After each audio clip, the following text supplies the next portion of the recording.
गुजरात में 22 बच्चों की मृत्यु चांदीपुरा वायरस की वजह से हुई है।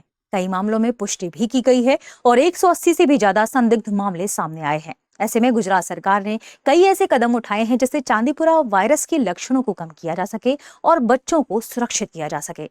स्वागत है आपका दृष्टि बीपीएससी एंड जेपीएससी में। और आज के सेशन में हम इसी चांदीपुरा वायरस के बारे में डिटेल से चर्चा करेंगे कि आखिर चांदीपुरा वायरस क्या होता है, इसके लक्षण क्या हैं, गंभीर परिणाम क्या सामने आ सकते हैं और इनसे कैसे बचा जा सकता है। सबसे पहले हम समझेंगे चांदीपुरा वायरस के वाहक के बारे में, वेक्टर के बारे में, कि किसके माध्यम से ये वायरस फैलता है। ये वायरस फैलता है सैंड फ्लाई के माध्यम से। सैंड फ्लाई दरअसल मच्छर के आकार से भी छोटी एक मक्खी होती है जिसे रेत मक्खी कहा जाता है और यही वाहक बनता है प्रमुख रूप से इंसानों में चांदीपुरा वायरस का। ये ध्यान रखिएगा, इंसानों से इंसानों में ये वायरस नहीं फैलता है, लेकिन ये सैंड फ्लाई की वजह से इंसानों और जानवरों में फैल सकता है। ठीक है। अब सबसे इंपॉर्टेंट बात कि ये रेत मक्खी, इसकी संख्या मानसून में सबसे ज्यादा बढ़ जाती है और इसी वजह से मानसून के समय में चांदीपुरा वायरस के ज्यादा मामले सामने आते हैं। इसमें बहुत तेज बुखार होती है, शरीर में दर्द होती है, हो सकता है और अंततः ये बहुत कई गंभीर परिणाम लेकर सामने आ सकता है, जैसे मस्तिष्क में सूजन, एंसेफेलाइटिस जिसे हम कहते हैं, जैसे मल्टी ऑर्गन फेल्यूर, यानी कई सारे अंगों को एक साथ यह खराब करने में सक्षम होता है। ठीक है, तो हम विस्तार से समझते हैं इसके लक्षण के बारे में। यह भी ध्यान रखिएगा कि जो चांदीपुरा वायरस है, सबसे ज्यादा इसके मामले गुजरात में देखने को मिले हैं। चांदीपुरा वायरस जो टारगेट बनाता है, या आप कह सकते हैं सबसे ज्यादा कौन प्रभावित होता है चांदीपुरा वायरस से, तो 9 माह से लेकर अमूमन 14 से 15 वर्ष के जो बच्चे होते हैं वो चांदीपुरा वायरस से सबसे ज्यादा प्रभावित होते हैं। ऐसे में बच्चों को सुरक्षित रखा जाता है और कहा जाता है कि मानसून के समय में खासतौर पर ऐसी मक्खियां बच्चे को ना काट पाएं, इसके लिए सरकार कई उपाय भी अपना रही है। ध्यान रखिएगा गुजरात में। ठीक है, चांदीपुरा वायरस के बारे में समझते हैं। चांदीपुरा वायरस एक आर्बो वायरस है। अब आप पूछेंगे मैम ये आर्बो वायरस क्या होता है? आपने ऑर्थोपॉड समूह सुना होगा। जो ऑर्थोपॉड समूह है, जैसे हम बात कर लेते हैं कि आर्बो वायरस का मतलब है कि ऐसे वायरस का समूह जो खास तौर पर मच्छर, टिश्यू या टिक जैसे कीटों के काटने की वजह से फैलते हैं। ठीक है, तो ध्यान रखिएगा, ऐसे वायरस का यह समूह है जो किससे, आर्बो वायरस के अंतर्गत आता है, क्योंकि चांदीपुरा वायरस भी आर्बो वायरस के अंतर्गत आता है। आर्बो वायरस दरअसल arthropod borne virus, arthropod borne virus. Arthropod borne virus का मतलब है जो मच्छर, टिश्यू आप सुना होगा आपने, और टिक जैसे कीटों के काटने की वजह से फैलते हैं, शरीर में संक्रमण उत्पन्न कर देते हैं, उन्हें आर्बो वायरस का समूह कहा जाता है। और चांदीपुरा वायरस भी आर्बो वायरस का ही एक कह सकते हैं प्रकार है। ठीक है, यह रैबिडोविरिडे परिवार के वेसिकुलो वायरस जीनस से संबंधित है और वेसिकुलो वायरस जीनस के बारे में हम जानते हैं, कई प्रकार के वायरस के संदर्भ में यह चर्चा में शामिल हो जाता है। ठीक है, यह मुख्यतः 15 वर्ष से कम आयु के बच्चों को प्रभावित करता है। अब बात करते हैं ट्रांसमिशन की, तो इसका प्रमुख रूप से जो वेक्टर है, ट्रांसमिशन है, वो वाहक है, वो कौन है? Sand fly. हमने पहले भी इसके बारे में चर्चा की। दरअसल चांदीपुरा वायरस मुख्य रूप से सैंड फ्लाई की विभिन्न प्रजातियों द्वारा फैलता है। जैसे कौन कौन सी प्रजातियां हो सकती हैं? जो सैंड फ्लाई हैं उनकी कई प्रजातियां हैं, उनके कुछ उपसमूह भी हैं, जिसमें से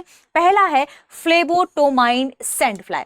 फ्लेबोटोमाइन सैंड फ्लाई का ही क्या है, एक उपसमूह है और इसी में एक खास प्रकार की प्रजाति पाई जाती है, फ्लेबोटोमस पापाटासी। और फ्लेबोटोमस पापाटासी से ही सबसे ज्यादा मामले सामने आते हैं, किसके? चांदीपुरा वायरस के। ठीक है, ध्यान रखिएगा।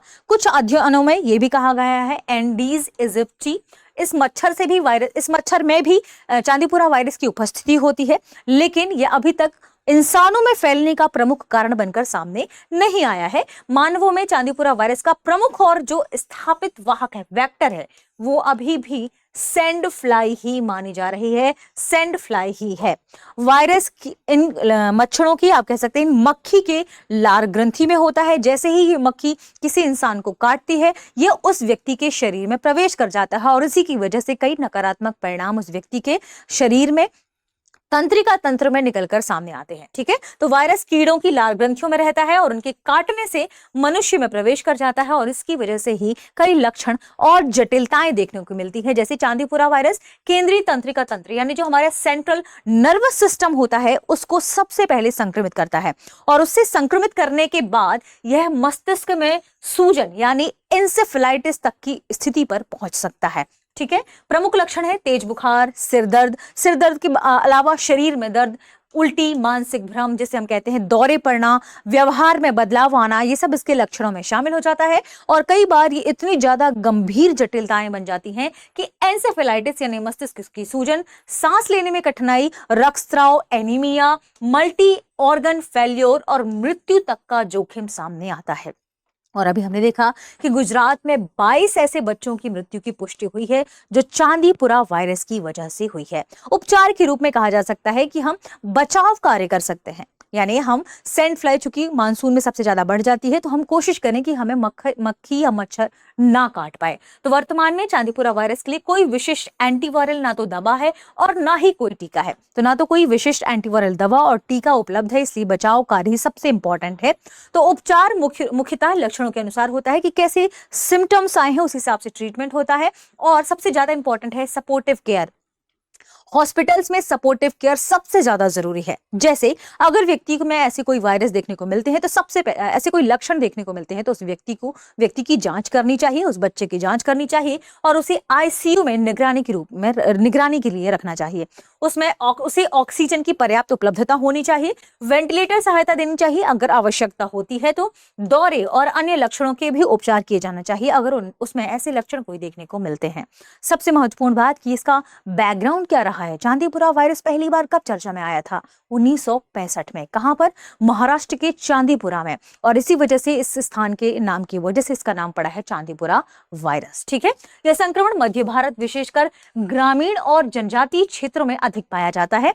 मानसून के मौसम में सैंड फ्लाई की संख्या बढ़ने के कारण इसके मामलों में तेजी से वृद्धि देखी जाती है। तो ये था पूरा चांदीपुरा वायरस के बारे में जो हमने पढ़ा।